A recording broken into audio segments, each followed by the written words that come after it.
What's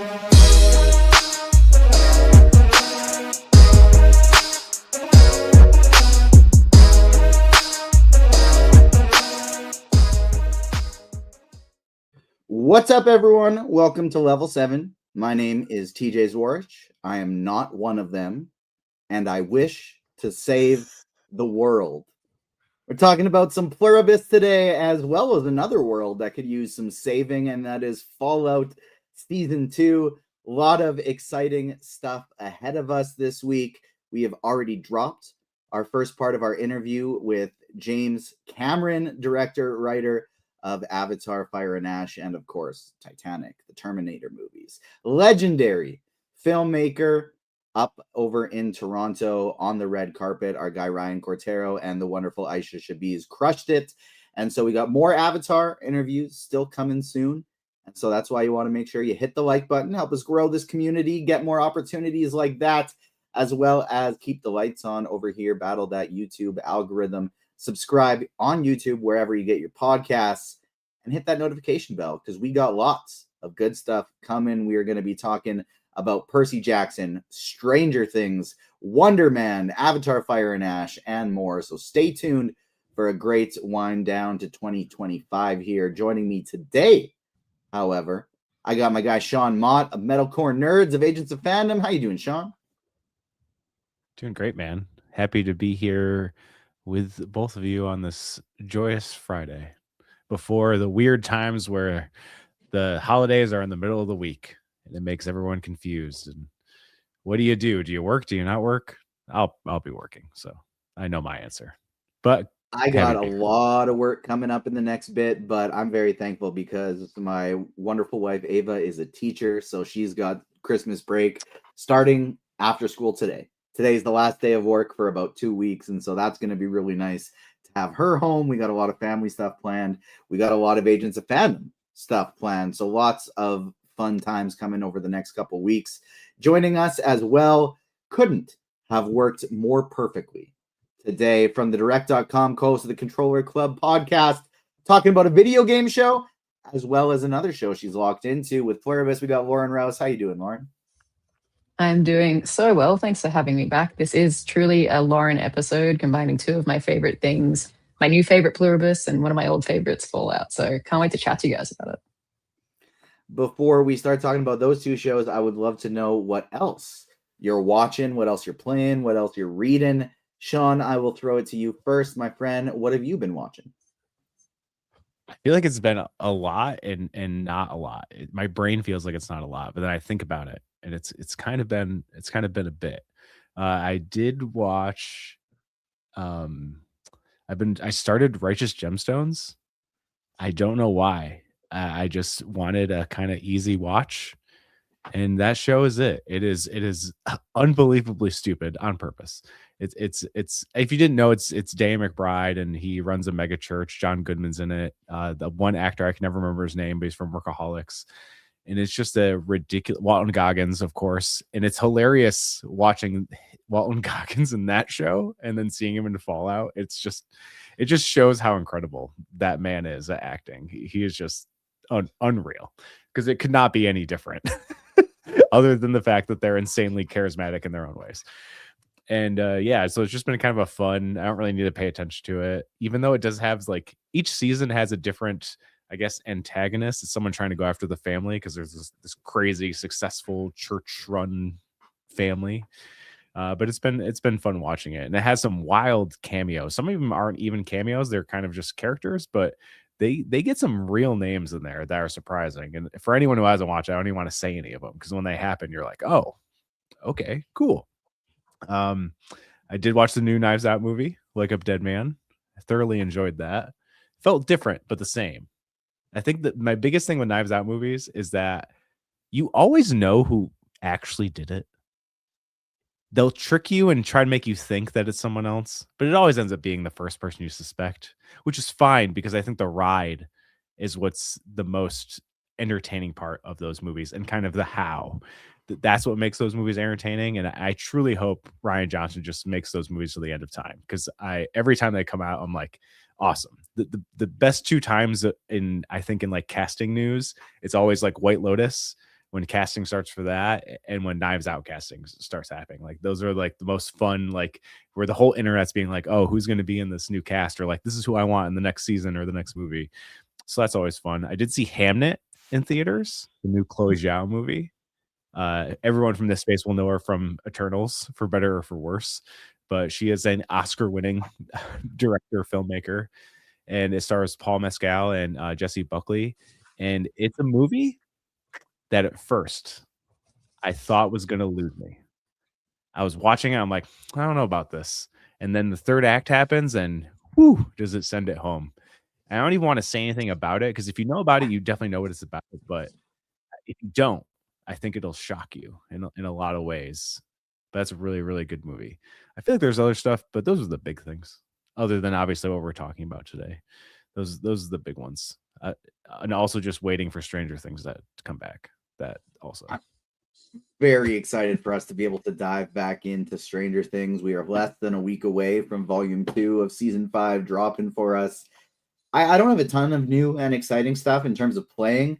I've finally, for the first time, diving into Red Dead Redemption, the first one, because second one, of course, is one of my favorite games of all time, one of the best games of all time. And the first one finally got added to PS Plus after so long. The second one's been there in and out, and the first one is finally back added to PS Plus. And so I'm diving into that. I was very pleasantly surprised in the graphics, way better than I expected for a PS2 game. But the movement's so bad. The story's great. The graphics are cool.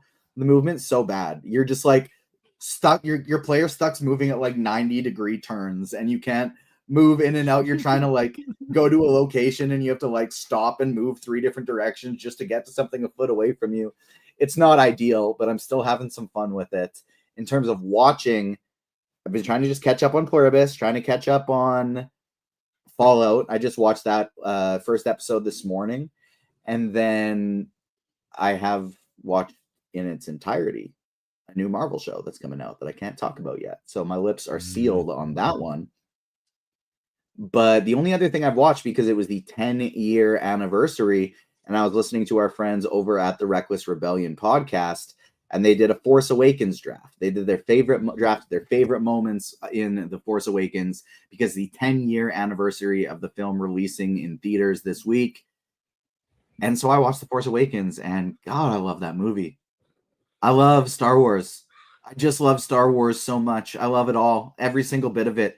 I even like the bad stuff, and this to me isn't one of the bad things. It, is maybe a little bit of a slight copy and paste from the very first one, A New Hope. It is, when you think of the sequel trilogy as a whole, there's a lot of things that will make you roll your eyes.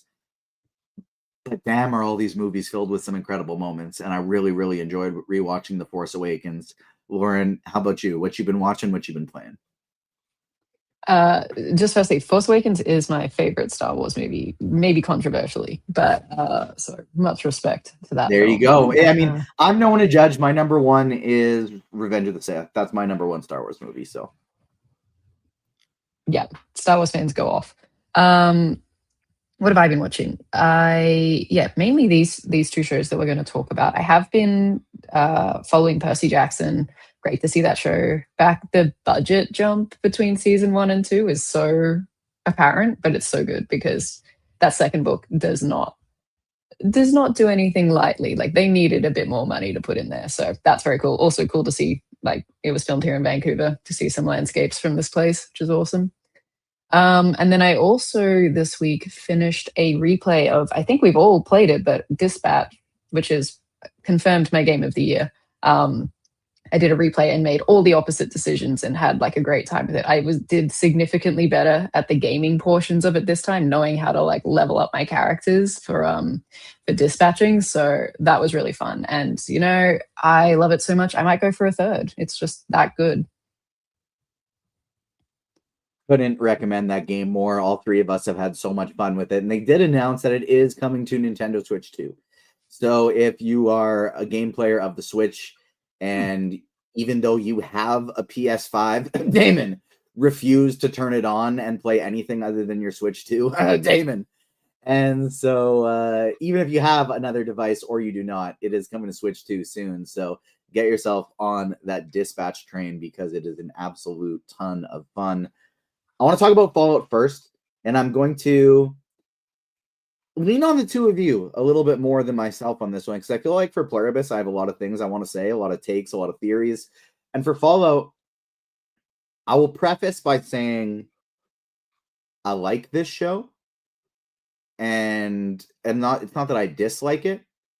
Just don't think I'm quite as high on it as everybody else.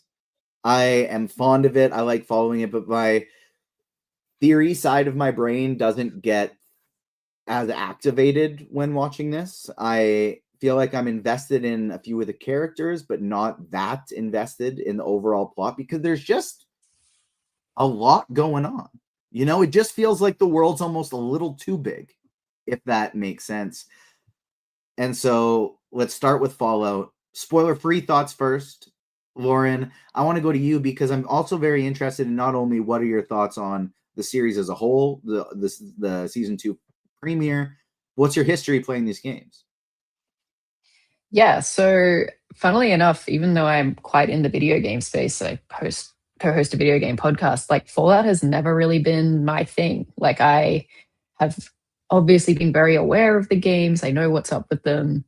But I have tried to play Fallout 4 multiple times and I never seem to get more than a few hours in. It just doesn't really gel with me. I think it's that kind of like Bethesda's style of storytelling, which is great in terms of world building and characters and RPG elements, but the actual gameplay kind of just grates with me. So I haven't really had a long history with Fallout games, which is why I love this show so much, because now I finally get to experience Fallout. I get to see all the twists and turns and the facets of the world that people have been talking about through the TV show because it's so accessible and it's also just so good. I think that like Fallout has been able to adapt, like firstly such a difficult game because it is very player driven, but to adapt that into such a successful TV show as they have done is very like commendable. And also I feel like it's kind of to their advantage because they aren't really too tied to one particular story. Like they have this freedom to go beyond the games. Like the series is set like a decade after the games, and that means that they can just do what they want with it. They're kind of not too tied to like what the players' experiences were in those previous games, but they have like the access to the same characters and the same world, which is really cool. So that's what I've really loved about it. And I think in terms of like season 2, it just feels like we haven't really skipped a beat. We've just gone straight into the next part. We're all on the same level of quality. Obviously, the story is very exciting because we know we are heading to New Vegas. That's like a huge thing from the video games that people are excited to see. We haven't quite gotten there yet in this episode, but it's coming, and that's really exciting. Sean, how about you? Same questions, not just your thoughts on season 2 so far, but do you have any history playing the game? I do not. No history plural. playing the games.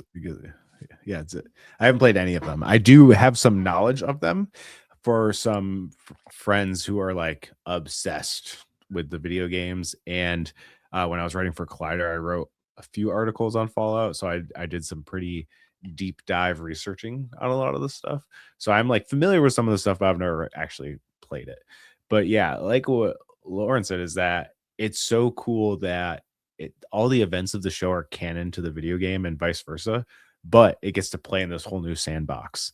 So it's like and I know they're working on a new one, Fallout 5, and the creators have said that, yeah, like events of this show are going to be kind of impacting that game and stuff, which is honestly really cool. And no one's really done anything like that. And I'm sure it won't be crazy where you have to like know it to follow it. I'm sure it'll be a cool like Easter egg kind of thing, much like most of the Fallout stuff involved in the show. It's like for any of us, unless you know the game, like none of it means anything to us. So, it just kind of happens. We're like, cool. But my friend who's obsessed with it, he's like, oh my God, that's like the song from this game, or that's like, that's a character or a location and stuff like that. So it's cool they get to do that. And I'm sure that'll carry over when the video games, but it's just like my kind of show. In a lot of ways, it feels very similar to like The Boys or even like Peacemaker, where it's this hyper ridiculous type of show, but it has this really dramatic stuff. It has like obviously like corporation commentary is a massive thing in Fallout in general, which makes it even more funny that this exists on Prime Video. It's just like, I feel like Prime Video puts on like the most stuff that like shouldn't be on their platform, but it is. It's it's the meme. It's like, is this Play About Us? That's like every show that's on Bezos has enough money to not give a damn. I think that's kind of where it's at.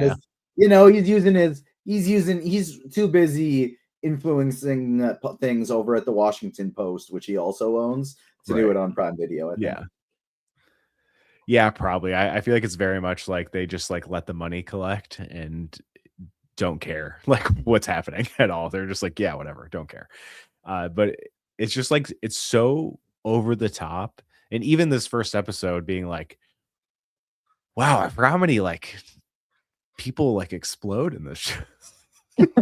You're just like, oh wow, yeah. Like in like one of the opening scenes, like this dude's head explodes. I guess spoiler for the beginning of the episode or whatever. But I mean, if you watch the beginning of the first season, it starts off very similar, even crazier in the first season. So I was just like, wow, yeah, I forgot how insane the show is, just from like a like gore standpoint, let alone the kind of layers upon layers it has and storytelling. And I totally get what you mean, TJ. It is like, I kind of had to like rewatch the episode to be like, I was like, a lot of stuff kind of happened with not a lot of stuff happening at the same time, but I think it's just kind of getting reaccustomed to the world.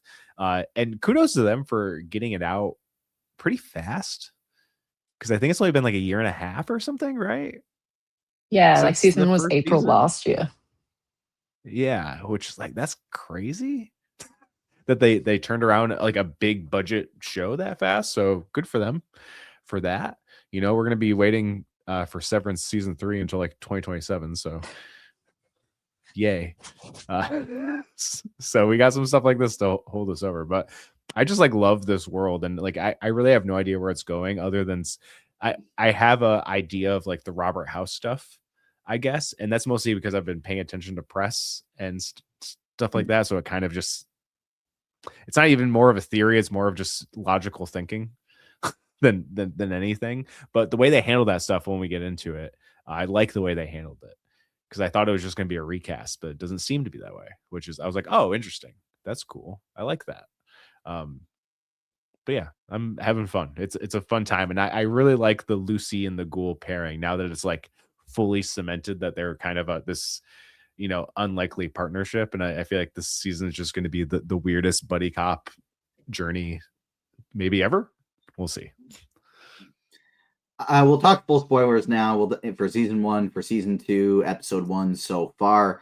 And I do want to start with that Lucy and the Ghoul connection. One, I kind of like, so I do want to just ask in general, who are your favorite characters in this show? And I do feel like for a lot of us and a lot of people in general, it will be Lucy and or the Ghoul. And so we can kind of pair those two sections together, since we're covering 2 shows today. I will say that I was kind of watching this and being like the first part of this episode and thinking, maybe I just don't love this show that much. Like, I think it's fine, but maybe I'm just not that into it. And then Ella Purnell came onto the screen. And I just love her as Lucy so much. She does such an incredible job. I want to root for her. I want nothing bad to ever happen to her. I want her to protect me, and for me to protect her, and for us to just be a happy little team, because she is so cool and so charming. And as soon as she came onto the screen, it was like oh, that's why I like this show. This is the character I'm wanting to follow. This is the character I'm wanting to root for. And so more of Ella Purnell as Lucy, the better. I must admit, I do have a bit of a, oh shit, I was looking at my phone at this part of the recap, and it's been a while ago since season 1, so I don't remember what happened. What happened with Titus again? Did he die? Oh, Maximus or yes, his knight? Sorry, Maximus. Formerly Titus. Yeah. So Maximus kind of came in that big conclusion in season 1. And he got like knocked out by Lucy's dad in the power armor, and Hank took his power armor and ran away. But then when Lucy and the Ghoul left, all the Brotherhood of Steel came in and sort of found him there with this cold fusion technology. So they're like, cool, you did that. You're the hero now. So he's back there, right? So just no Yeah. mention of him in this episode, but he'll be revisited. No. At some point. Yep. Okay, I couldn't remember if he was just like I missed his death scene in the recap or something like that because I remembered Lucy's dad taking his armor, but I couldn't remember what actually happened to him. But Sean, how about you? Who's your favorite character in this show? What are some of your favorite Lucy and the Ghoul moments? Definitely Lucy and the Ghoul are my favorites. I do like Maximus a lot too, because it's like Maximus and Lucy are like so similar but different at the same time, where they're both kind of this like weird, naive creatures that kind of want to do the good thing, but I feel like I think it'll be interesting to see Maximus's journey this season, because now he's kind of getting everything he ever wanted, but at the same time he's probably wants to get back to Lucy, and like what is he gonna have to do to get there, and like what is his new role in the Brotherhood, which I think will be a prominent role now that everyone thinks he's the hero. And I just think the journey of Lucy and the Ghoul is going to be so cool, because I think they're going to affect each other positively and negatively. Like even in that opening scene where you see Lucy, like going for shooting people in the ass or shooting people in the arm instead of giving headshots, when she obviously could have easily done that, no problem. And the Ghoul just slaughtering everyone in sight. Even that difference, and the Ghoul's on a mission to find his family. And like I'm just like so curious to get more of the flashbacks and kind of really see how he wound up like that, and two, like how he left off with his wife, because that's really going up to a boiling point of he knows his wife was like, yeah, let's bomb the world, cool, but I'm sure he really wants to get to his daughter. But like, was his daughter like suspended in time and still a little girl? Is she more grown up now? Like we have no idea. We have no idea what they're like. And that's like in him like, kind of like losing his humanity. Right. Yeah. Like we have no idea. And like, is she even what is ghoulier? Him? Who knows? And him, losing his humanity and trying to like regain his humanity, and then Lucy going the opposite way of, does she need to harden up to live in this wasteland apocalypse to survive, or can she kind of meet in the middle and kind of go along how she has been since season 1? So I think the dynamic between those two is going to be the big selling point of this season in particular. And she said she wants to bring her dad to justice, but what does justice mean in a world like that? Like the whole vault system is corrupt, and I don't even know if she really even fully realizes that, which is another troubling thing. Like if they travel all the way back and bring her back to the vault only to find out that, all of that is completely upside down and not what she thought it was in the first place. I'm just like, where does it go? And that's exciting to like not know where, like what her idea of justice is, like what her idea of, even because I don't even think she's really talked about the vaults since she left, like maybe a little like reminiscing, but like I don't think she even realizes that the vaults are rooted in evil, at least from the management status up. And that's another interesting thing too, is seeing that now that the vaults have split up, and what's really going on with the Vault 31 people, and like what will happen with Norm and everything like that. Like, will Norm and Lucy reunite? It's like there's a lot of stuff going on, but it's like exciting to see how the pieces. That Norm flashback where the brother and sister were like, so we're changing the rules, right? That was so fucking funny. That was so like that brother and sister where he's like, no, you can't do it with each other. Like that. Oh yeah, some incredible, hilarious stuff. Apocalypse gets real weird. Lauren, how about your choices, favorite characters? What are some of your favorite Lucy and the Ghoul moments? Yeah, not to sound like a broken record, but Lucy's definitely my favorite as well. I just think Ella Pennell can do no wrong, and her character journey is, I think, the most interesting. But pairing her with the Ghoul, I think, is a great choice, because they're the characters who can test each other the most. Like, will she become more like him? Will he become more like her? Will they reach a point of mutual understanding? And yeah, we're only getting the tip of the iceberg in this episode with that, how they handle that scenario with I think it's the Khans who are the raiders in Novak. Also shout out to Novak. I know that's a location from New Vegas, so people are excited to see that. So yeah, that was, I think, like a really fun scene and introduction into their story this season. But also, shout out to Norm. Like, it's fun seeing these two children of like Hank McLean, who is the overseer, who is the kind of the villain of the story, and how they're reacting to him. Like, Norm, for all he knows, is like his dad is just, I don't know if he knows now in the vault that his dad was one of, oh, he did, right? He saw his dad's name on one of the cryopods, so he knows that he was from this weird before time, but he hasn't really been able to like process that with anyone. So he's just kind of on his own side quest. And I loved at the end of the episode where he's just like, you know what, I choose chaos, and just releases everyone. So yeah, I think his storyline is definitely very interesting. The whole vault scenario is super intriguing. And yeah, I think like what you were saying, Sean, like seeing where the Ghoul is coming from in those past flashbacks, and also like the insight he's going to give us into New Vegas, like before all of these things happened, I think is going to be really cool. I had no interest in Norm's storyline until he was like, fuck it. Chaos! Let's burn it all down. I don't care what happens. Who needs a plan? That's when I started getting really invested. I was like, all right, I'm in now. Let's do this. Because just something about the little brain guy floating around and him just sitting there, I was like, okay, I don't really care what happens. If Norm dies, he dies. If the brain guy dies, he dies. Whatever. I don't care about this Volt's story near as much as what's going on topside, and near as much as the flashbacks. But then as soon as he was like, chaos, I was like, okay, now I'm actually very invested in what's going to happen going forward. Who are these other people there? What are they going to think when they wake up? And so I'm looking forward to getting that part of the story. Keeping with those flashbacks, though, I do find it such an interesting contradiction to see the Ghoul just going crazy, killing all these people, no problem. Like he has leveled up. If we're thinking this as a video game, his level is far higher than all of these people that he is going up against, and all these little NPC characters are getting blown out of the water like it's no problem from the Ghoul. And then you see him in these flashbacks, and he's just like, but I'm an actor. I can't do anything. I'm an actor. I can't be a spy. And obviously we see that story escalate tenfold towards the end. Lauren, what are your thoughts on the flashbacks with not the Ghoul, but Cooper Howard? Yeah, he's such an interesting character, because you're right. It's like, obviously he's had 200 years of survival in the wasteland, but we still don't quite know like what went down in those last moments after that season 1 opener where you see him at the party with his kid and the bombs are dropping.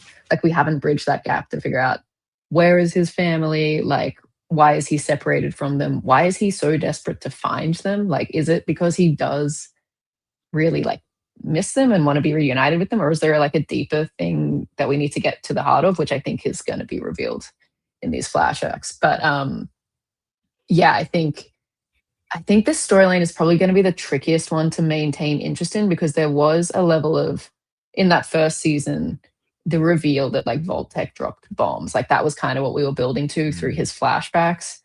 And now it's kind of like, what reveal are we going to get to this season? I think it's going to be something about Robert House, like Mr. House's storyline, because it seems like that might be, like in the trailers, you can see that they know each other, and then pairing that with when they get to New Vegas. Like, I think that's going to be the big revelation for him in those flashbacks this season.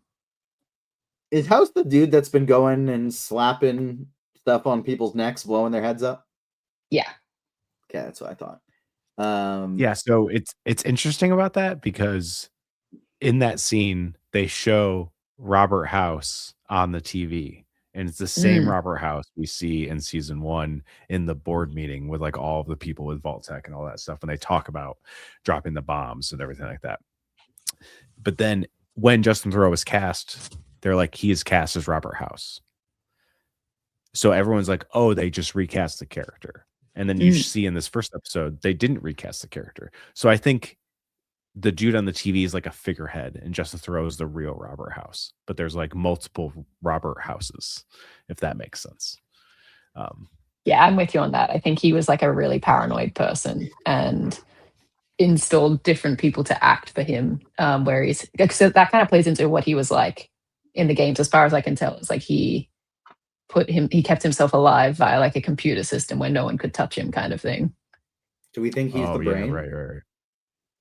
No, the In the brain vat? is actually the brain. I was watching a breakdown video. I did not know this off the top of my head, but the guy that Cooper sees when he tries to get away with his wife, who gets into the Vault Tech vehicle in the hat, is the guy Bud. who's the brain. Yeah, that's the guy. It's the There you brain. go. I like the idea that there's both a Robert House and a Robert Home.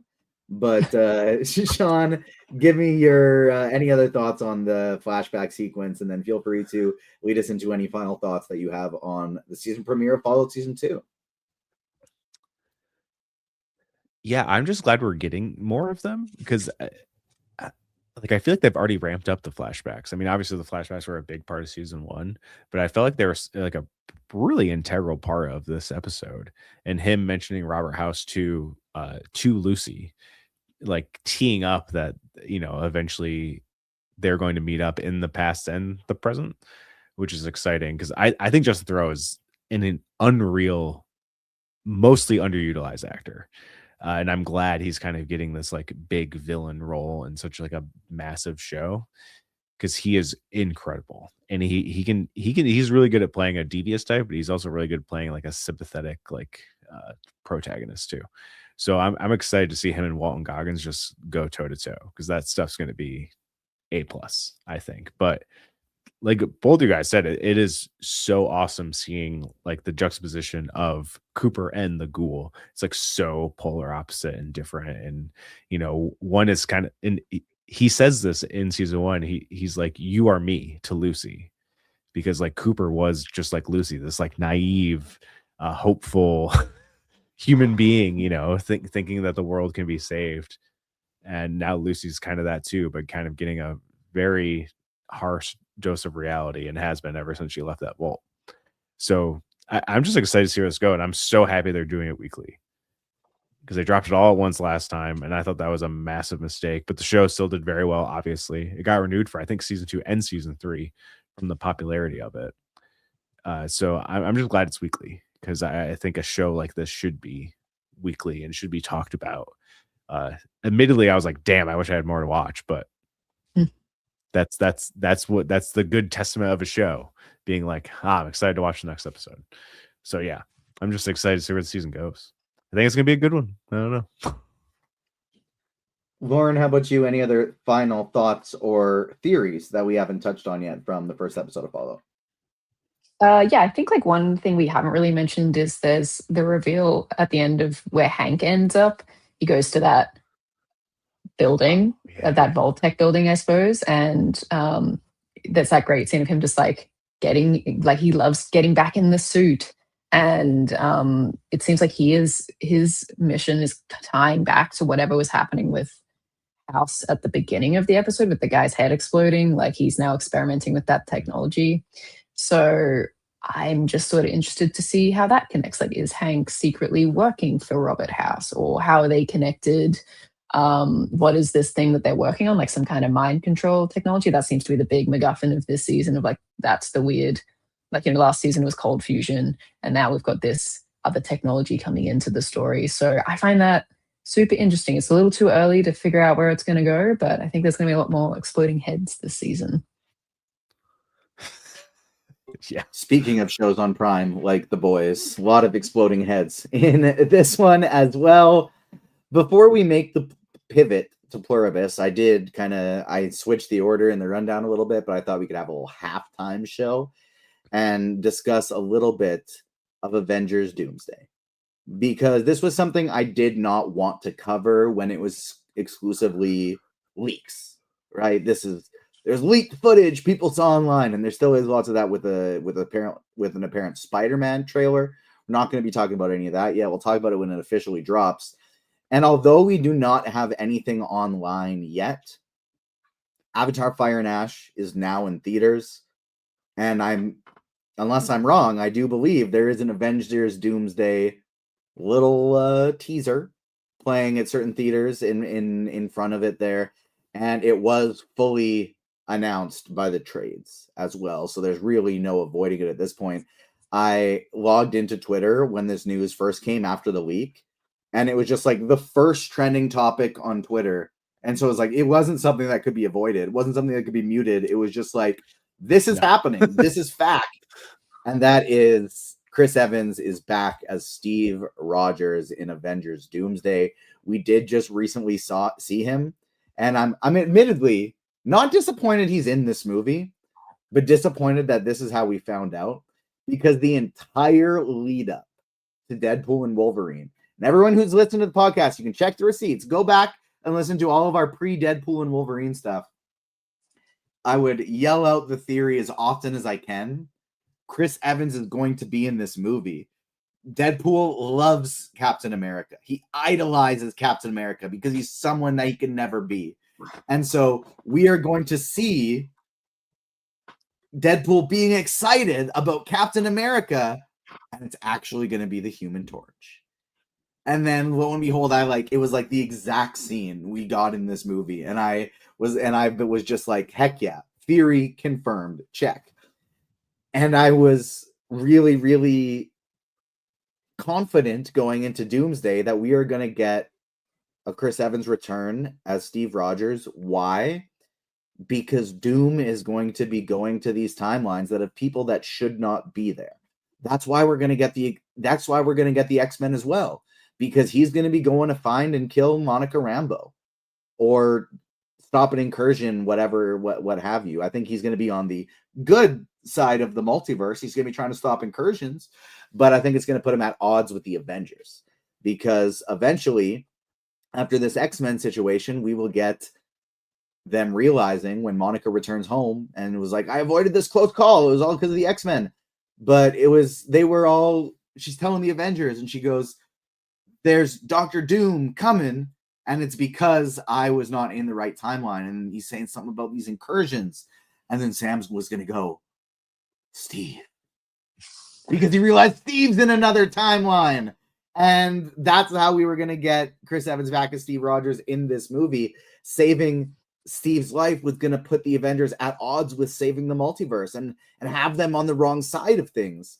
But alas, now we know he is in this movie. Maybe we can still get the exact how, and maybe my theory could be right on that point. But one, disappointed that it didn't even make it to the real trailer release for us to find this. But two, I get it.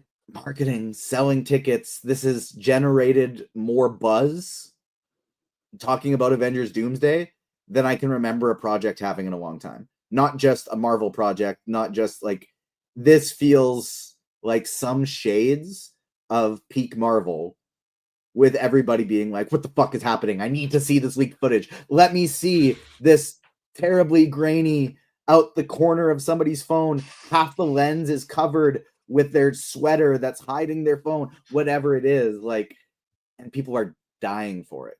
People are going after it at all costs, going after it. And I personally don't love that. Like, I'm on the side of, I would rather be I'm going to be there day one. And so I want to see these pops in the movie. But this kind of thing is not for people who are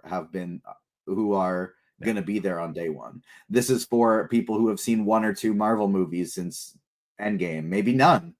And they go, oh shit, Robert Downey Jr., Chris Evans, let's go to another Avengers movie in theaters. That's who this is for.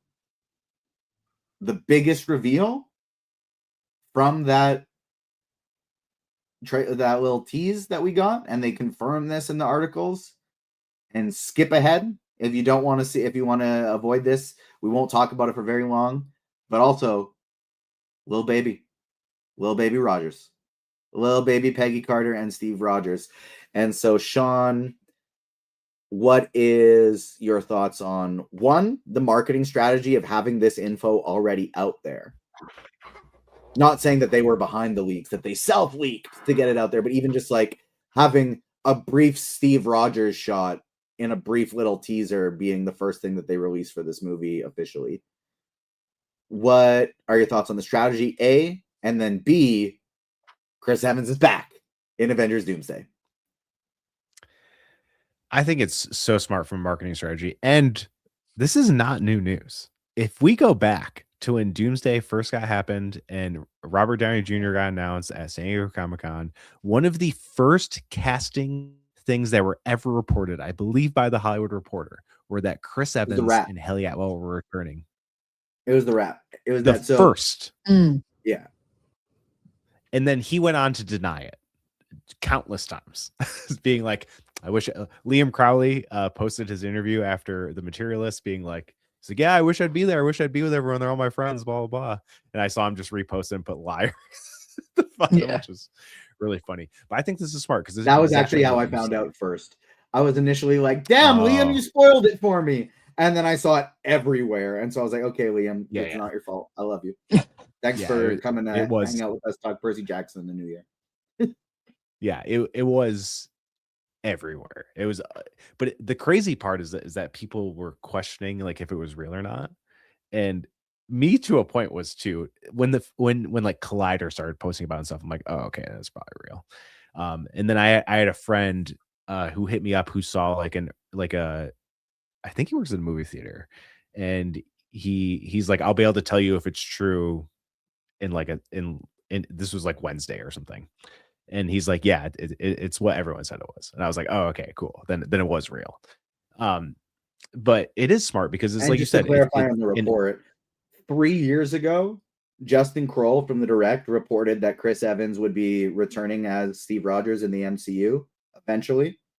And then 1 year ago, Humberto Gonzalez from the Wrap reported that he'd be returning as Steve Rogers in Avengers Doomsday. Yeah. So again, not new news for us, like people in this world. Maybe people forgot about it, but like this isn't new news. To be honest. When it's that far away, it always seems like it's not real. You know what I mean? It's like, it might happen, but when it's that far away, no matter how reputable the source, it's like, well, it's not real until it's real. Yeah. So the Russos have been very vocal that they weren't going to come back to the MCU. And then McFeely called them in like the middle of the night and had this idea that got them interested in it. And I think Chris Evans as Steve Rogers returning is the heart of this idea, because those two argued famously about how Steve Rogers came back at the end of Endgame. The Russo said he went back and joined Peggy Carter. That starts an alternate timeline. From the logic of the movie, that's what makes sense. But the screenwriters were like, no, he's just lived in this universe the whole time. The kids that Peggy talks about are kids with Steve, blah, blah, blah, blah, blah. And I think this is rectifying that and finally placing a concrete answer for that, is that he did go create an alternate timeline. He did create a branch. And like you said, it's going to cause an incursion. And this is the thing that I think is so smart. And I feel like so many people are overlooking this because they're like, there's really nothing to this teaser other than saying Steve Rogers is back. And I'm like, no, this is a massive deal for the plot of this movie, because the one time Steve Rogers made a selfish choice to do something for himself, to get a life, what Tony Stark told him to do, he did that, started a family, and guess what? It's going to be one of the things that is dooming the multiverse. The one time he did something for himself, and it's dooming the multiverse. And who told him to do that? Second time, Tony Stark. You can argue the second time he did something for himself. And what happened the first time? The Avengers. He did it for Bucky, not for himself. That's a difference. Fair. This he did solely for himself. It's a big difference. Solely, yes. Solely. I think it could be argued, and you can have like that the first repercussion of him making a decision that was for Bucky, but it was for his love for Bucky that he did it. He knew doing this is not necessarily the right decision, but he's my friend. So, yeah, you know what I mean? They were both in the wrong. And so you could say the first time he didn't put the world first, the Avengers broke up. The second time, an incursion. Yeah, and the one guy who told him to get a life, goes and gets a life, is it going to end up being the biggest villain of all time? Like, that's a lot, and that plays into the whole thing of, the biggest hero of the Infinity Saga is going to be the biggest villain of the Multiverse Saga. There's a lot of narrative juice that they're playing with, and I feel like so many people forget the magic that the Russos do with tying everything together. And there's like this new report going on that this is going to be a direct sequel to Endgame. And I think stuff like this is what they mean. They're not going to erase everything that's happened between those movies because all of those characters are in this movie. You can't erase it. It's stupid. I think it's just more so it's bringing back everyone in who's been out since Endgame, which, to be honest, it's a lot of people.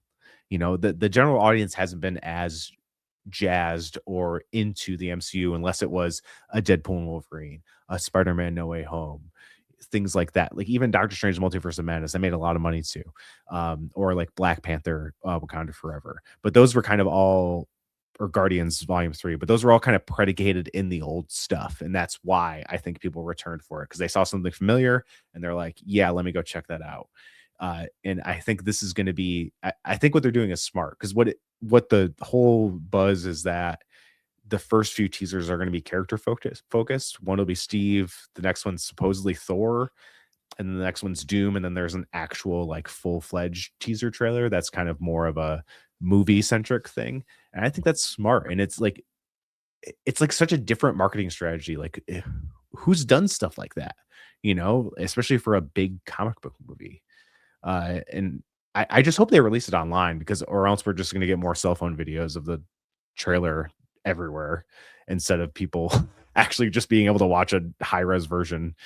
Because so many people are like, oh, they're doing it to generate sales for Avatar and stuff. And I'm like, I don't think those movies need money help selling.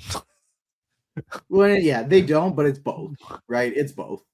It's there's no reason to not put, when you're going to have the two biggest movies of the next 2 years, there's no reason to not brand collaborate on them a little bit.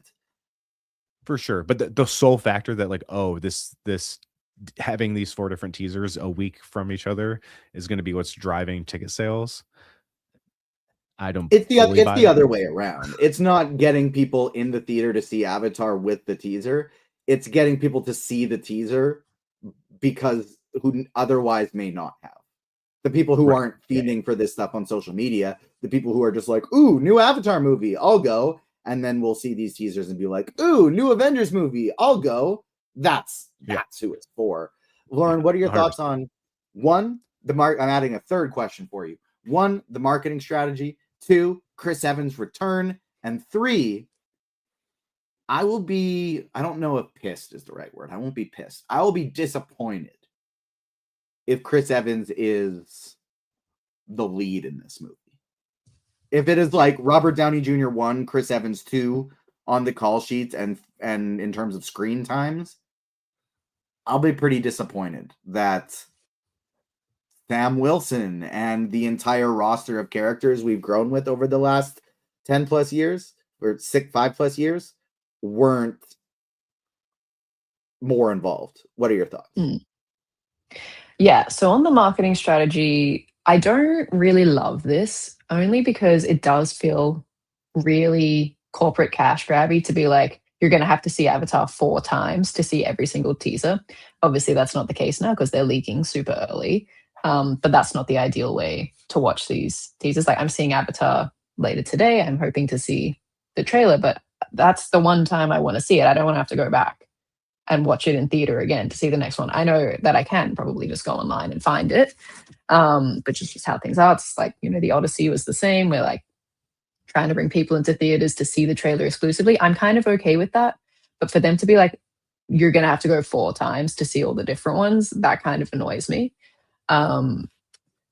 But in terms of, I also, you know, the fact that it leaked, because it was the way that this leaked was kind of Marvel's own doing, right? Like they sent this out to people, and then inevitably, it was like certain select influencers got access to some stuff early, So it's kind of, you're kind of asking for it at that point.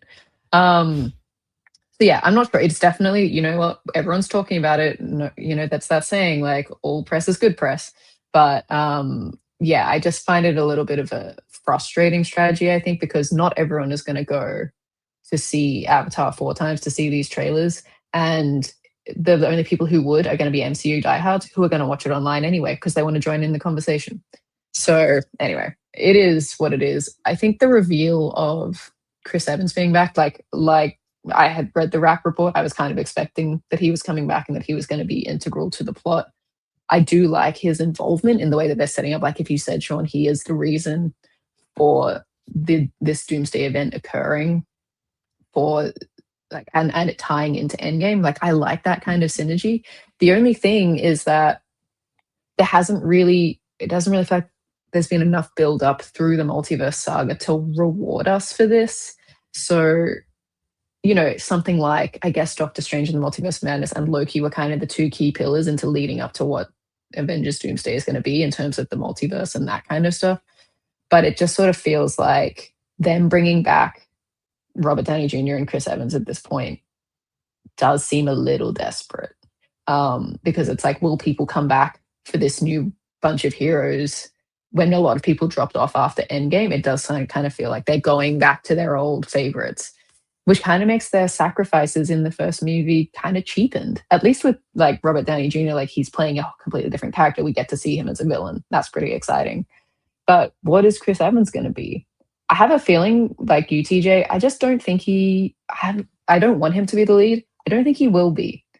I mean, we've kind of seen where he ends up in Endgame, right? Like, I don't think they're going to mess with that. I think he is going to be the catalyst for the story, but I don't think it's going to be his story. I think they really do need to pass the baton to these new characters, and that has to happen in these two Avengers films to launch the next saga, because we can't then go into the next saga and be like, okay, here's the third way to bring back Robert Downey Jr., right? Yeah. Robert Downey Jr. is Professor X. Oh my God, don't even say that. That's a very, very good point. And I actually could see a scenario where, kind of like you're mentioning, he is integral to the story. He sets off the event. He's almost a MacGuffin in the sense that he is playing this massive role in the plot, but it's not necessarily him on camera active in the story. It's this decision that we have already seen, we have already lived with for the last number of years in Endgame. It is now playing out with him involved, but with all these other characters that we've grown with along the way. I think that would be really, really cool. Let's start talking about Pluribus, though, because we have already been here for almost an hour, and we are not yet on our featured topic. I guess Pluribus is featured over Follow, because Follow just one episode at the beginning. You know, Pluribus, we are in the thick of it. We are in the meats and potatoes. We are getting to the good stuff. Since we talked, Lauren, 2 episodes of Pluribus have since dropped. Spoiler-free, what are your thoughts on these 2 episodes? I thought these were great, particularly, like we didn't do this intentionally, of course, but these 2 episodes felt like a great pair in that you have the ramifications of all of Carol's discovery from that we dealt with in episode 6.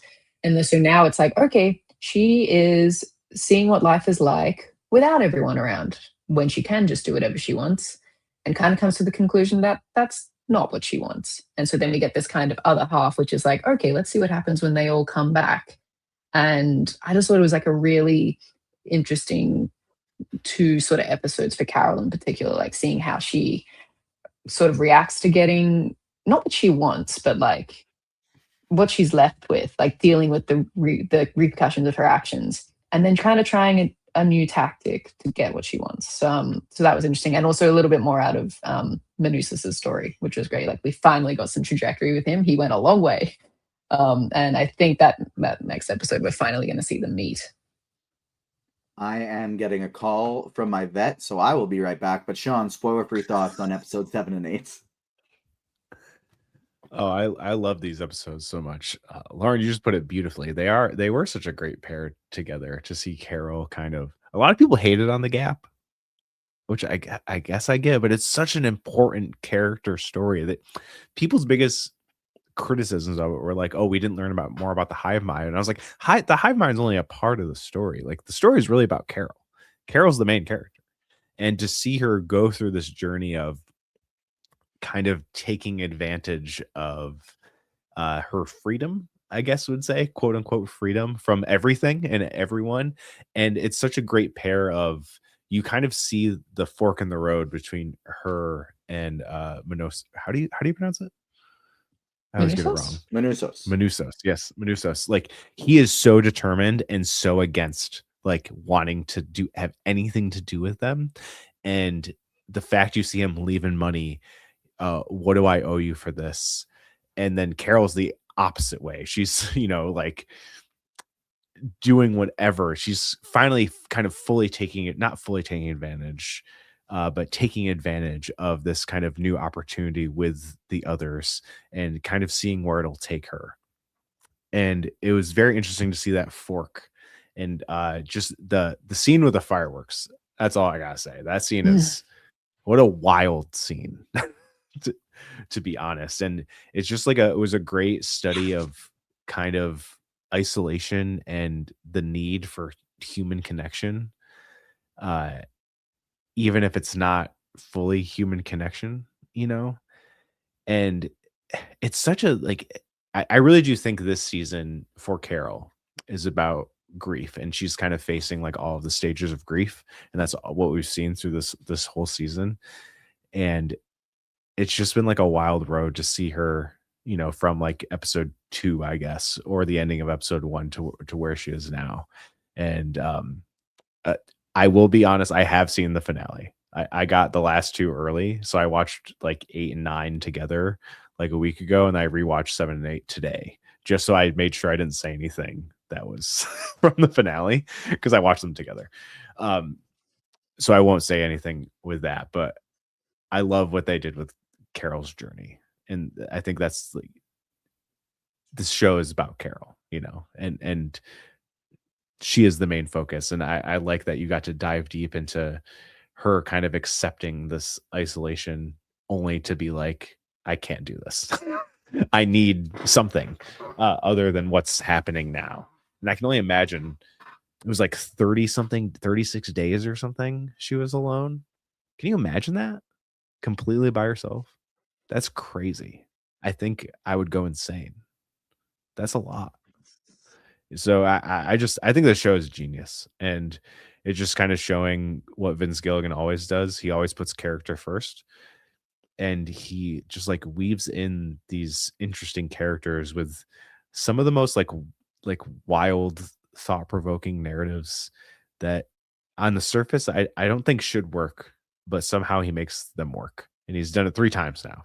So I'm here for it. I know Rhea Seahorn said she hopes this goes for 10 seasons. I would take 10 seasons. If Vince Gilligan has a plan for 10, I know he's kind of said he has like a plan for like 4 maybe or something. I could be misquoting that, but whatever he's got for this, I'm ready to see where it goes and to see how far it can go. And there's some interesting little tidbits they kind of drop in episode 8 that has me a little scared for what could possibly happen. It was Even so in, like, funny to see Rhea Seahorn and Britt Lower interacting at an award show The on a red queens. carpet. I'm just like, Queens yeah. of sci-fi. our girl Heliar and Carol Sturka hanging out. But Rhea Seahorn is so much more bubbly and charming in person than she is in this show, and I think that is a testament to how great of an actor she is, because they are not the same person in how they present themselves at all. And it was like such like a, oh wow, look at this lovely lady when I was watching that, and it was kind of a shock after immediately watching a Pluribus episode. But diving into things, full spoilers here, I want to talk a little bit about Manousos' journey, because one, this was really cool depiction of one, I think, like from a metaphorical standpoint, how if you want to save the world, it is not going to be fucking easy. If you truly want to not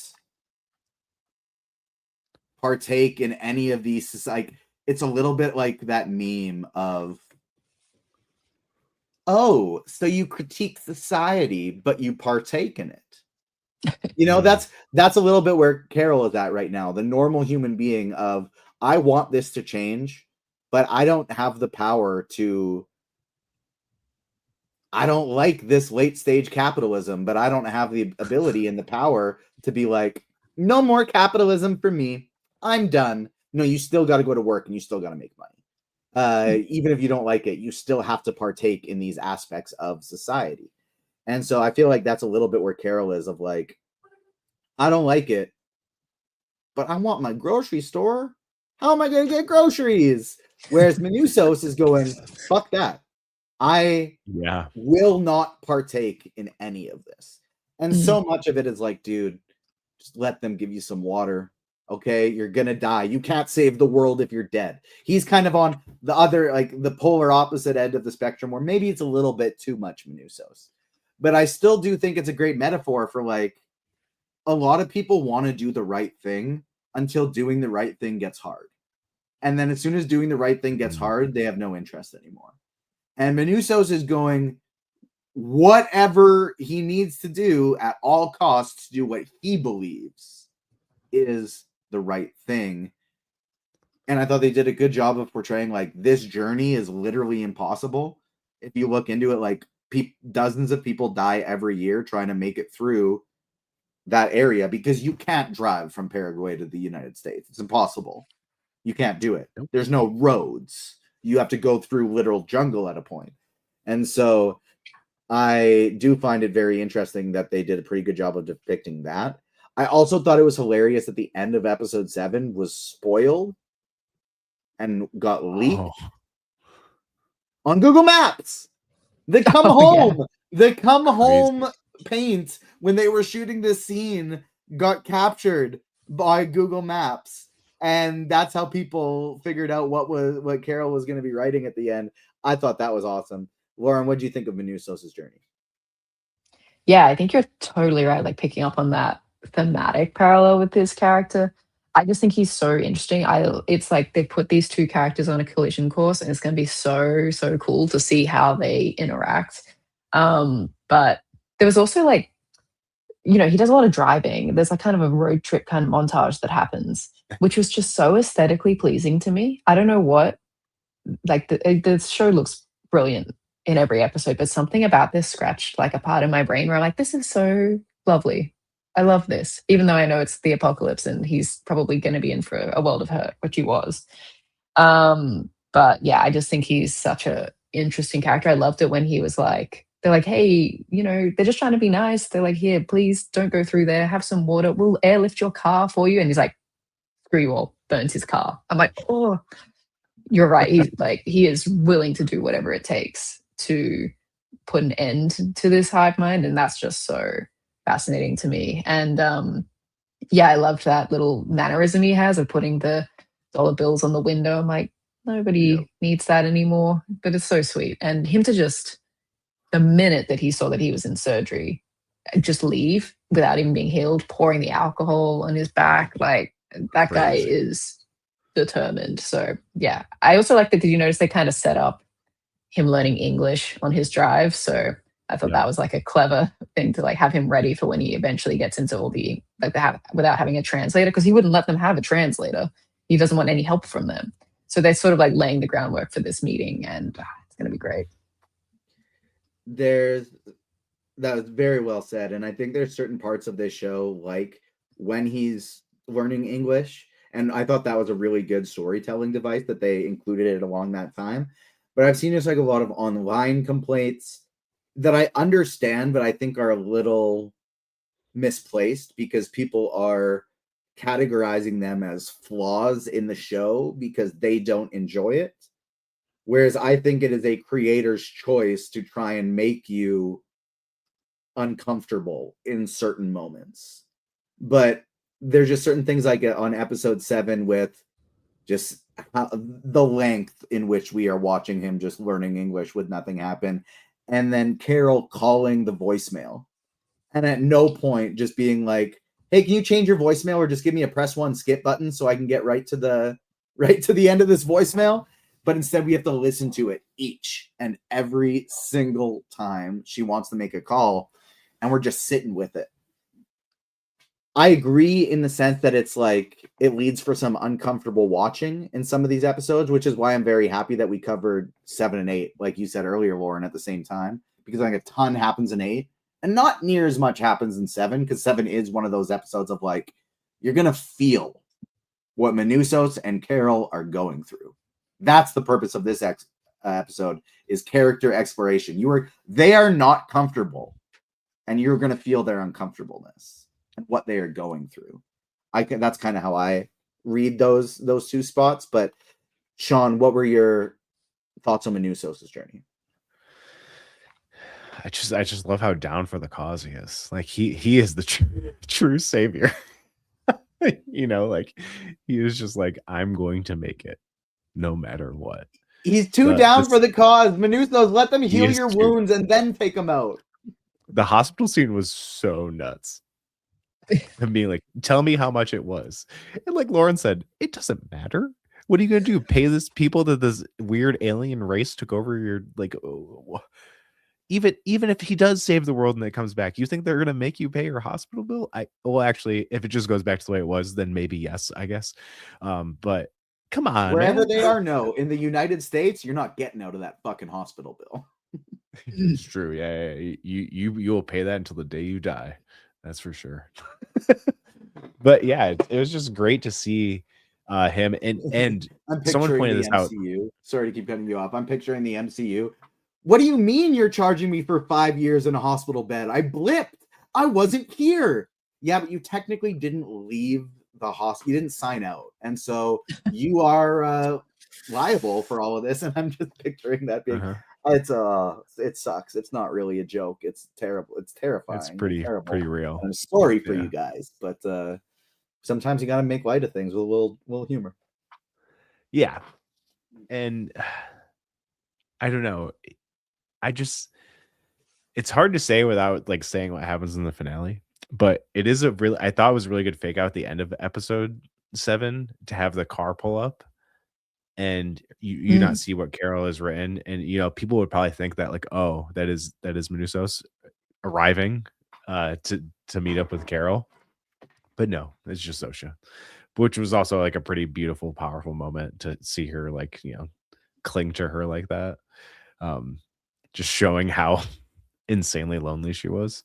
But yeah, I don't know. He is such an interesting character. And the fact that he, you know, only speaks a little bit of English is so cool for like Vince Gilligan to, you know, push the boundary of, which I don't think it should be a boundary that push, but you know, like now that international film has become more popular and like after Parasite and stuff like that, and how animes become more popular, and you know there's obviously sub and dub and everything, subtitles are so much more now like widely accepted than they were, you know, probably 5-10 years ago. So it is cool to kind of put like a totally foreign speaking character in a show that could be alienating to some people, but it is cool to have that inclusion and to have it be such like a turning point and a fact, and like the only other person that kind of understands where Caul is coming from in the whole world and the whole rest of, you know, the other people who are quote unquote survivors, to have this guy be the one. And it's so funny that their first interaction was them screaming at each other over the phone, and for him to see that video and be like, I gotta go now. You know, like I gotta get there now. He just wants to make everything back to normal. And I am curious to get more of his kind of like backstory, because like obviously we know Caul was a novelist.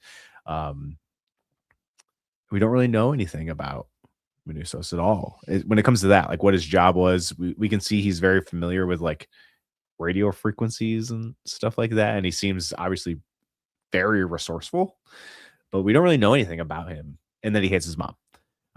But that's really the only things. We don't know much about his past or where he comes from, anything like that. So I'm hoping we do get more of that as the series progresses and everything like that. But yeah, the meetup between him and Caul, good stuff. I have a question for you both though. So we learned earlier in the season, like Caul has this ability, like her anger or her unhappiness has this ability to like kind of glitch the hive mind and, you know, have a bunch of people die. Manousos is like kind of in a similar, if not more hardcore hatred of them. I'm curious like why he hasn't sort of set off any glitches of his own. I think it's because he's mostly reserved. He hasn't outright like really yelled at them or physically attacked them. The like scalpel thing was the only one that could have caused it. Oh yeah, Yeah. threatened. Yeah. But even that, it just seemed like they as a whole weren't very concerned.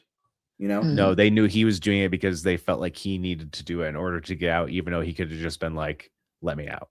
Yeah. And they would May have I said, leave, "Yeah, please? Yes, absolutely. Yeah, go I ahead." wonder if he's like more out of a place of fear and they know that versus Carol's just out of anger.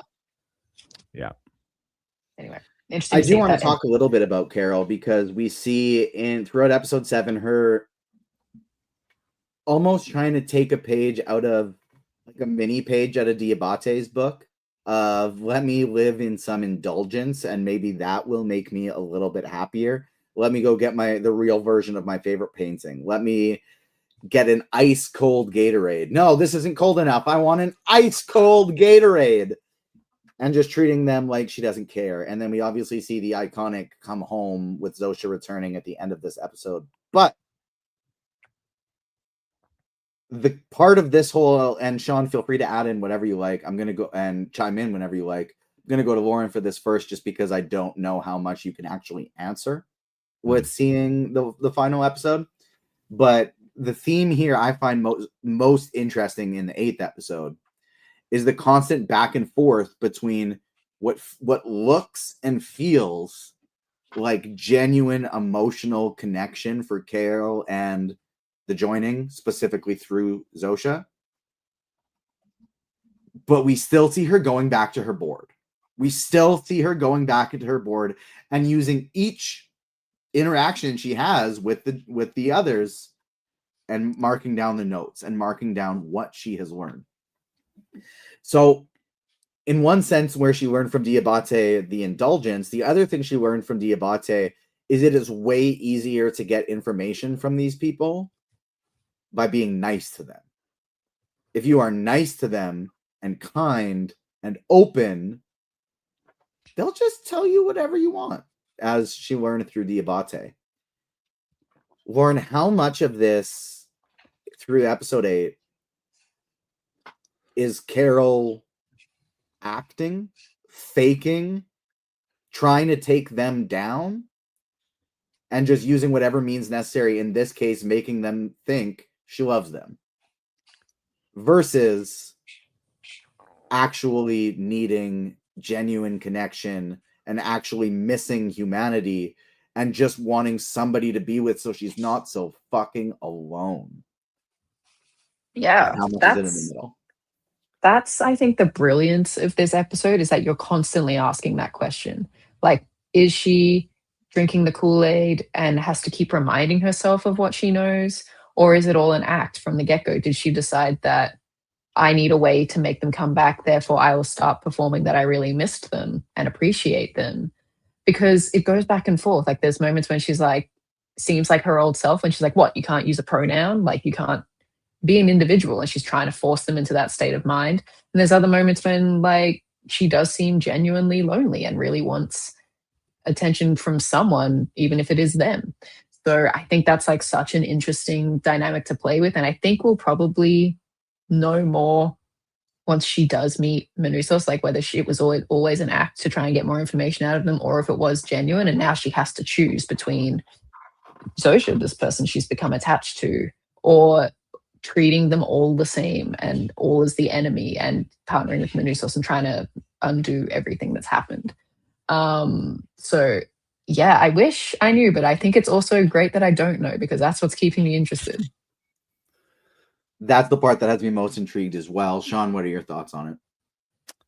I think even without knowing the finale, I think it's a bit of both. Because you even see it in episode 8 where she kind of like succumbs to this, spending time with Zosha as enjoying it, like thoroughly enjoying it.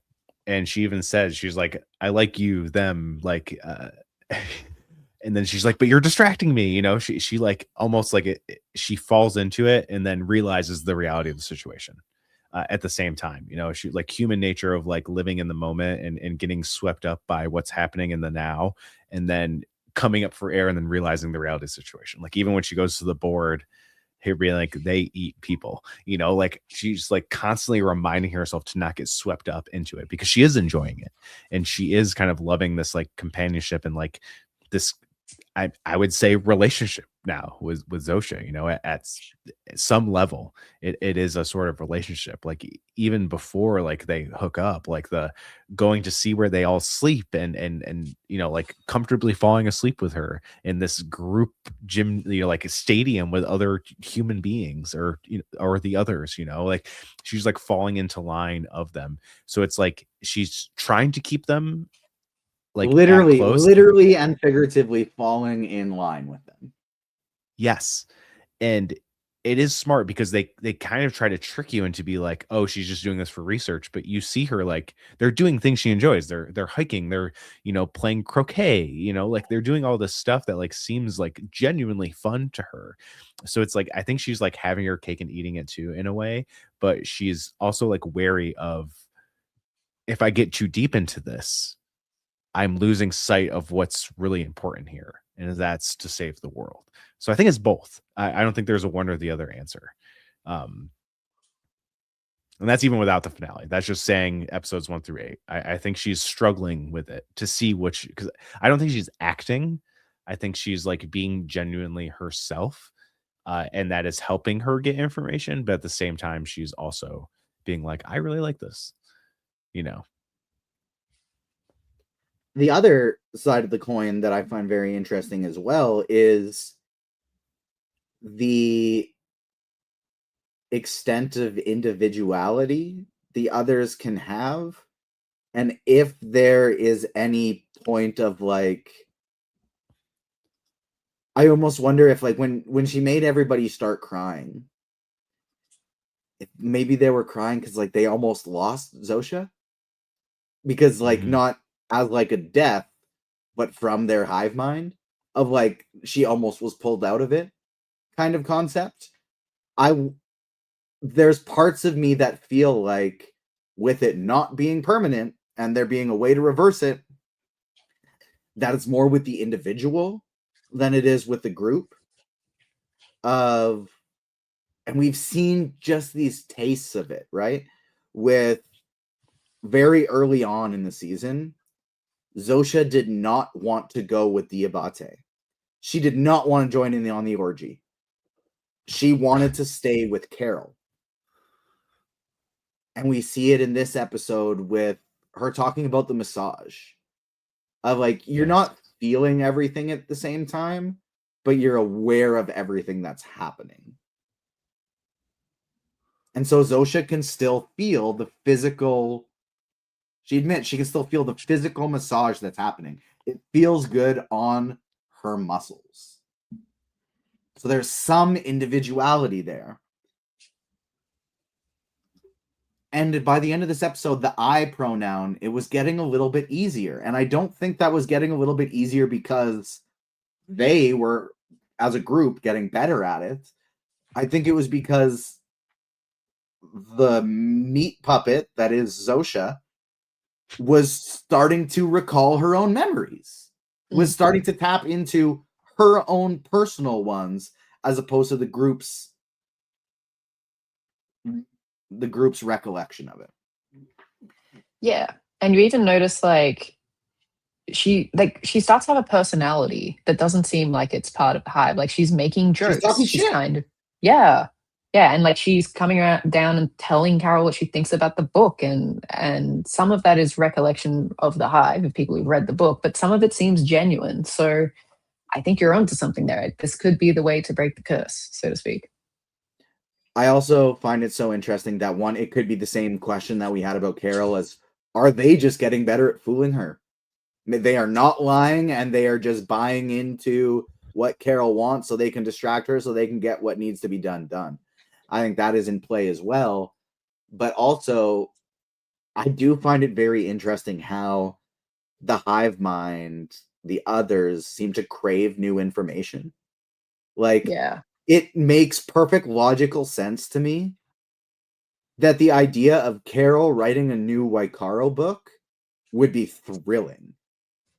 Because how do you can't get new information. Everybody's there. All of the knowledge is there bouncing around this hive mind. There are no new experiences because everybody's having the same experience. But you see it when she's like, I didn't know you like trains. The concept of like a new factoid that this hive mind hadn't known yet made them spring up with joy. And it was the same thing with the new Waikaro of like, the whole world is getting new information for the first time in 2 months. Like that would be exciting. You're learning something you don't know for the first time in 2 months. And it's not just one person doing it, it's the world doing it. Right. That concept is pretty cool to me. Lauren, any final thoughts on Pluribus episode 7 and 8 before we get out of here? Yeah, I think those are all great points. And I think that could be something that's really integral in the future, is like that. What information can Carol keep to herself that they won't ever know about? And also, they made that comment, or Social made the comment for them saying like their mission is to build a big antenna and broadcast this elsewhere, because they crave more people to experience this gift, but it's also probably craving new something, like to subsume more information, to subsume new experiences. Therefore, they have to continue, like, go forth and multiply. So yeah, I think it's such an intriguing premise, and there's so many different ways for them to go with it. And I'm excited for the finale next week, but I'm also like, please don't make me wait for another season for ages, because I don't want to. I think I saw that this is going to be releasing on the 23rd. Was that this show? Being pushed That's up. gonna be bumped up. Yeah, this one's getting bumped up a few weeks, and so we will still be talking about the finale as well. We'll have our friend Leah Marilla Thomas joining us for that one.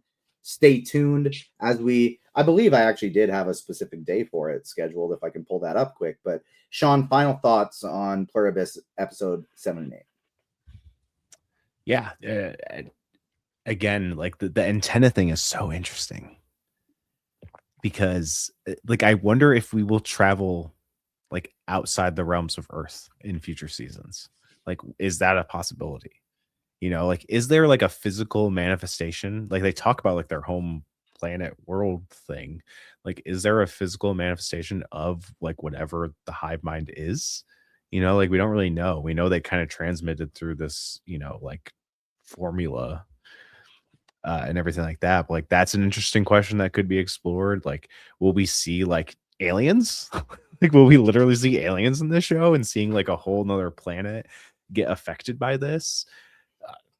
Who knows? Like, I have no idea. Like, that would be kind of a crazy thing to think about now, because it feels so like rooted in reality in a way. Like, like the apocalypse is always painted this is this larger than life thing, but I feel like the reality of it would probably be something close to this, where it's kind of mundane in a lot of ways. Like, this is the most like mundane version of the apocalypse ever, but it is very real and it is very scary. Like, even them taking over, being like, yeah, this is unsustainable, to the point where they're, reusing people as a fuel source. Like, that's insane. So it's like, how does that work for other planets? I have no idea. So it's interesting to see, but it does seem like their goal is to take over everyone, So I'm just excited to see where the show goes in future seasons. I will say one thing about the finale is when it ends, you'll be like, I need season 2 right now. No. It definitely, like, Rhea Seahorn said it in a recent interview. She's like, it ends in a big way, and I would say like a big way in comparison to the show. It's not this like shocking big thing, I guess, but in terms of the show, I think it is. But I think the show does a really good job of completing Carol's journey of what she's gone through this season, and it really turning into a head and propelling on to what the future is going to be, for sure. So I'm excited for you guys to see the finale. I'm excited for everyone else to talk about it. I feel like if everyone loves this show, I feel like you're gonna love the finale. It's pretty wild. This late in the year, we got this and It Welcome to Derry, who both stuck the landing, in my opinion. Which I feel like some shows that were really high on in the beginning didn't. Kind of in the middle, like second half of the year. Like Alien Earth is like the biggest one that comes to me. Is like it was so good the first like 6 episodes, and I feel like the last 2 were kind of just like fine, which in comparison to great isn't good. You know, you're just kind of like, oh well, I wish it ended as good as it started. But I feel like those 2 shows in particular, like really like Peacemaker, nailed it. Sean. I thought the Peacemaker finale was fine. Okay, I think it's fine. But it wasn't great. I thought it was good. Okay, I think season 2 is good. Like if you look at my rankings, Peacemaker doesn't even sniff the top 10, and that's not because it was bad or the finale was bad or anything. It's just I just think it doesn't match up in quality with a bunch of other seasons of TV that came out this year. This series, I just had to bug you, since even though I basically agree with everything you just said, we framed ourselves on opposite side of that argument when we were talking about the show. Lauren, where can the people find you on socials? Where can they find your podcast? Where can they find your writing? Yeah, you can find me on socials at lrouse19. I'm on Twitter, Blue Sky, TikTok, and also writing at the Direct, even about Pluribus. So you can go find some articles about that on the Direct. And also my podcast is Controller Club. We are on all the social platforms, all the podcast platforms. We just did our Game of the Year episode, so that's always an exciting one if you want to check that out. I will be checking it out, absolutely. Even though my anxiety is telling me that my good friend Klein Felt, co-host of the Controller Pod, he hates me, Lauren. I sent him a text about Pluribus, and he didn't answer it. I sent a message to the Reckless Rebellion chat that I have with those guys about that pod. He didn't answer it. 2 times in a row. That means Klein must hate me. He can't be busy, Lauren. It couldn't have to do with busyness. It couldn't have to do with the holiday season. It can only be that he hates me. But make sure you subscribe to the Controller Club as well as the Agents Fandom podcast, wherever you get your pods, and on YouTube. Follow us on socials at Agents Fandom on TikTok and Twitter, Agents of Fandom everywhere else. You want to hit the like button, and you want to subscribe, and you want to hit the notification bell, because we will be talking about the Pluribus finale on December 31st. Wednesday, December 31st. Yes, it's New Year's Eve, but don't worry. We're not butting into your evening. We'll be dropping it live at 12 p.m. Eastern time for that one. We will also be talking Stranger Things throughout the next few weeks. We'll be talking Percy Jackson. We will have our Avatar Fire and Ash review dropping this weekend. We have our interview with James Cameron already streaming on socials and on YouTube. We got lots and lots of great stuff coming. We're going to have a year-end draft mixed in there. Sean, where can people find you on socials? Where can they find your pod? Metalcore Nerds everywhere on socials. Metalcoreners.com. All our links are there. Just recorded my last kind of, I would say, normal episode of the year. And then the next month's going to be most anticipated movies and TVs, and then top 10 movies and TVs, which our friend TJ is finally going to join the show and do top 10 TV shows of 2025. Very exciting, very stoked to have him on there. And I also did a very small best of 2025 Metalcore Nerds thing. You can find the link on our Twitter and Instagram of where you can vote. I just did best album of the year, best TV show, and best movies, and all of the nominees were picked from people who commented on a post I made on Facebook. So don't yell at me about the nominees. I didn't pick them. Other people did. Okay, so deal with it. But you can go vote and see will be the fan voted winners of those that will go in collaboration with lists I will be posting from myself and my guests. But yeah, that's all cool with that. I'm working on some really cool guests for next year. So if you're watching this on YouTube and you haven't subscribed to Metalcore Nerds on YouTube, subscribe there. Got some cool stuff in the works for next year. And this year already felt very big for me. Got a lot of really cool guests. So only trying to go up from here. So we'll see how it goes. Stay tuned. Follow Metalcore Nerds on socials, wherever you get your pods. Thank you so much for tuning in today, everyone. Hope you have a great holiday season. And hopefully this isn't the last time you hear us throughout the holiday season, because like I said, we will still have lots of conversations about Percy Jackson, Stranger Things, Avatar, Wonder Man, Pluribus, lots of great stuff coming. Even some potential interviews for Percy Jackson with some of the cast members coming up in the next little bit. So stay tuned for that. Thank you so much for tuning in, everyone. On behalf of myself, Sean, and Lauren. We will see you next time. Peace.